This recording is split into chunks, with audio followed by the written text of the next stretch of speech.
presentation ទៅលើ slide របស់ខ្ញុំសូមលើកពីបញ្ហាមួយកាលពីពេលដែលខ្ញុំរៀននៅ high school អញ្ចឹងកាលពីពេលដែលខ្ញុំរៀននៅ high school នេះខ្ញុំបានជួបបញ្ហាមួយដែលថាពិបាកក្នុងការស្វែងរកនៅដំណោះស្រាយក៏ដូចជារបៀបនៃការធ្វើលំហាត់ហើយមួយវិញទៀតនោះនៅពេលដែលការប្រឡងការណកិច្ចចូលមកដល់នោះធ្វើឲ្យខ្ញុំមានពេលវេលាតិចក្នុងការគ្រប់គ្រងនៅពេលវេលាហើយធ្វើឲ្យខ្ញុំខាត់ពេលទៅធ្វើការ research នៅក្នុង online នៃរបៀបនៃការធ្វើលំហាត់អីអញ្ចឹងទៅឥឡូវយើងមក analyze ទៅលើបញ្ហាទាំងអស់ហ្នឹងយើងឃើញថាការស្វែងរកលំហាត់នៅក្នុង online ហ្នឹងគឺវាមានផលវិបាកដោយពេលខ្លះយើងស្វែងរកលំហាត់ក៏ដូចជារបៀបនៃការធ្វើលំហាត់ហ្នឹងមកហើយយើងអត់ទុកចិត្តនៅចម្លើយទាំងអស់ហ្នឹង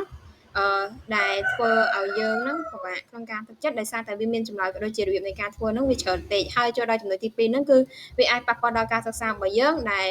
ដូចថាពេលដែលយើងធ្វើលំហាត់ទៅយើងធាក់នៅចំណុចណាមួយទៅវាធ្វើឲ្យយើងហ្នឹង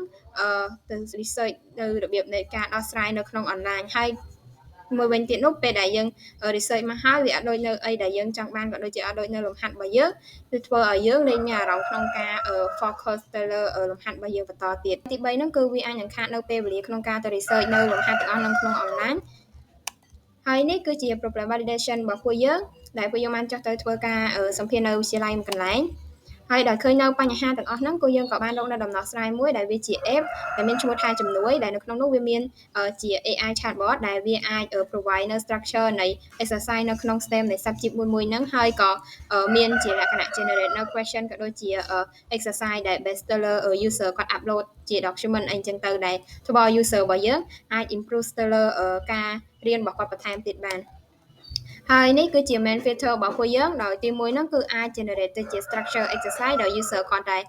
input នៅសំណួរក៏ដូចជាលំហាត់ទៅក្នុង AI chatbot របស់ពួកយើងទៅវានឹងឆ្លើយនៅចម្លើយក៏ដូចជាវានឹង explain ទៅលើលំហាត់ហ្នឹងទៅតាមដំណាក់កាលមួយអីចឹងទៅឲ្យ user កាន់តែយល់ហើយទី2ហ្នឹងក៏អាច upload ជា file ក៏ដូចជារូបភាពដែលឲ្យវា generate ទៅជា exercise structure ក៏បានដែរហើយចូលមកដល់ចំណុចទី3វិញគឺអាច generate ទៅជា question ក៏ដូចជា exercise ដើម្បីឲ្យ user ហ្នឹងគាត់ប្រតិបត្តិបន្ថែមទៅលើ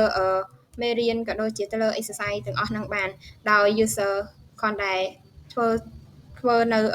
លំហាត់ក៏ដូចជាសំណួរទាំងអស់ហ្នឹងដូចជាលក្ខណៈ quiz អីចឹងទៅបើសិនជា user select នៅចម្លើយខុសវានឹង load នៅដំណោះស្រាយហើយនឹងប្រាប់នៅរបៀបនៃការដោះស្រាយទៅកាន់ user តាមដំណាក់កាលមួយឲ្យ user ងាយស្រួលយល់ហើយសម្រាប់ target customer របស់ពួកយើងវិញគឺជា student high school ដែលរៀនពីថ្នាក់ទី10ដល់ទី12ដែលមានជាមួយនឹង mobile app ហើយគាត់អាចដឹងពី technology ខ្លះៗហើយនេះគឺជា value proposition របស់ពួកយើងដែលទី1ហ្នឹងគឺ save time ដោយ AI chatbot របស់យើងហ្នឹងគ្រាន់តែ upload នៅលំហាត់ក៏ដូចជា exercise ដោយ user គាត់ upload នៅជា exercise ក៏ដូចជាសំណួរណាដែលគាត់អត់ច្បាស់អត់យល់ទៅ AI chatbot របស់យើងនឹង generate មកភ្លាមៗហ្មងហើយមិនឲ្យយើងនឹងខាតពេលទៅ research មើលនៅក្នុងonline អីចឹងឯងហើយទី2វិញគឺអាច generate ទៅជា question ដែល based ទៅលើ user គាត់ prompt មកអីចឹងទៅហើយចំណែកចំណុចទី3វិញគឺអាច interactive ជាមួយនឹង chatbot ដោយយើងអត់ទាន់ច្បាស់នៅចំណុចណាមួយយើងអាចសួរទៅកាន់ AI chatbot ហ្នឹងទៅវានឹង explain នៅចំណុចណាដែលយើងអត់ទាន់ច្បាស់មកកាន់យើងឲ្យយើងយល់កាន់តែច្បាស់ជាងមុនហើយនេះគឺជា revenue model របស់ពួកយើងដែល AI chatbot របស់ពួកយើងហ្នឹងឲ្យ user ប្រើ free តែគ្រាន់ថាវាមាន limited អីចឹងទៅហើយបើសិនជា user គាត់អត់ចង់មាន limited ក៏ដូចជា load នៅ advertisement អីទេ user របស់យើងគ្រាន់តែបង់ជាលក្ខណៈ subscription ក្នុងមួយខែ$1វានឹងអត់ load នៅ limited ក៏ដូចជា advertisement អីទេតែបើសិន user គាត់ចង់បង់ជាឆ្នាំគឺមួយឆ្នាំ$10ហើយមួយវិញទៀត app របស់យើងក៏មាននៅ advertisement ដែលបើសិនជាចង់ដាក់នៅជា banner CPM $0.25 បើសិនជាប្រើជាលក្ខណៈ full screen CPM ហ្មងគឺ$4ហើយនេះគឺជា marketing strategy របស់ពួកយើងគឺពួកយើងអាចនឹងធ្វើទៅលើ social media ដែលពួកយើងអាចនឹងបង្កើតជាដែលពួកយើងអាចនឹងបង្កើតជា page មួយដើម្បីធ្វើការប្រមូលនៅ app របស់ពួកយើងបន្ថែមទៀតនិងអាចធ្វើជាលក្ខណៈវីដេអូប្រាប់ពីរបៀបនៃការប្រើ app របស់ពួកយើងទៅកាន់ user ហើយមួយវិញទៀតនោះគឺពួកយើងក៏អាចធ្វើពួកយើងក៏អាចចុះទៅកាន់សាលាផ្ទាល់ដើម្បីធ្វើការផ្សព្វផ្សាយទៅកាន់ដើម្បីធ្វើការផ្សព្វផ្សាយពី app របស់យើងទៅកាន់សិស្សសាលានៅសាលានោះហើយទី3នោះគឺពួកយើងអាចនឹងធ្វើជាលក្ខណៈ workshop ដែលពួកយើងអាចនឹងទៅចូលរួមនៅកម្មវិធីណាមួយដើម្បីធ្វើការផ្សព្វផ្សាយពី app របស់យើងបន្ថែមទៀត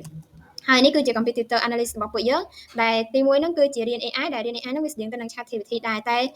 វាជាលក្ខណៈ general ដែលរបស់ពួកយើងវិញវា focus ទៅលើផ្នែកអប់រំដែលរៀន AI ហ្នឹងគឺអាចឆាតជាមួយនឹងAI chatbot បានហើយអាច constant exercise និងហើយក៏អាច generate ជា question បានវិញគឺតេស្ត12ដែល focus ទៅលើមេរៀន ក៏ដូចជា constant exercise តែគ្រាន់តែអត់អាចឆាតជាមួយនឹង teacher ក៏ដូចជា AI chatbot បានទេហើយក៏អាច generate ជា question បានដែរហើយចំណុចcompetitor ទី3របស់យើងវិញគឺថាជាមួយ EF ដែលជា app របស់ក្រសួងដែលមានមេរៀនហើយក៏អាចឆាតជាមួយនឹង teacher បានហើយមួយទៀតនោះក៏អាច constant ជា exercise បានតែគ្រាន់តែអត់អាច generate ទៅជា question បានទេហើយសម្រាប់ app របស់យើងដែលមានឈ្មោះថាជំនួយហ្នឹងគឺថាយើង focus ទៅលើផ្នែកអប់រំដែលមានទាំងមេរៀនក៏អាចឆាតជាមួយនឹង teacher ក៏ដូចជា AI chatbot នៅក្នុងហ្នឹងបានក៏ដូចជាមាននៅ constant exercise ហើយក៏អាច generate នៅ question ក៏ដូចជា exercise បានដូចគ្នារបស់ពួកយើងដែលពួកយើងកម្រងនឹងមាន partnership ជាមួយនឹងបាកុងដែលពួកយើងអាចនឹងទាញយកនៅ KHQR ពីបាកុងហើយទី2នោះគឺរៀន AI ដែលពួកយើងកម្រងនឹងថាទៅសិក្សាពីរៀន AI ដែលគាត់បានដើរមុនអីចឹងទៅហើយក៏គាត់មានជាលក្ខណៈ AI chatbot ចឹងយើងអាចនឹងទៅរៀនសិក្សាពីគាត់បន្ថែមទៀតអំពីចំណុចហ្នឹងហើយចំណុចទី3វិញពួកយើងនឹង partnership ជាមួយនឹងខ្មែរ handwriting ដែលគាត់មាននៅ data អក្សរខ្មែរដែលយើងអាចទៅធ្វើការទាញនៅ data អក្សរខ្មែរពីគាត់អីចឹងទៅហើយចូលមកដល់ scalability របស់ពួកយើងវិញនៅក្នុង short term ពួកយើងនឹង beta testing ដែលពួកយើងនឹងឲ្យ user testing នៅលើ app របស់ពួកយើងហើយយើងនឹងទទួលបាននៅ feedback ភ្លាមៗពី user ហើយទី2នោះគឺនឹង Flexbus ហើយទី3យើងនឹង implement market strategy របស់យើងហើយចូលមកដល់ medium term របស់ពួកយើងនឹង upload ជា filter ដែល release ទៅលើ Play Store ក៏ដូចជា secure more partnership អីចឹងទៅហើយសម្រាប់ long term វិញពួកយើងនឹង release ទៅលើ App Store ដែល scale ទៅកាន់ website ក៏ដូចជា add នៅ new filter បន្ថែមទៀតហើយនេះគឺជា team member របស់ពួកយើងដែលមានគ្នា7នាក់សូមអរគុណអ្នកគ្រូដែលបានស្ដាប់នៅការ presentation មួយនេះ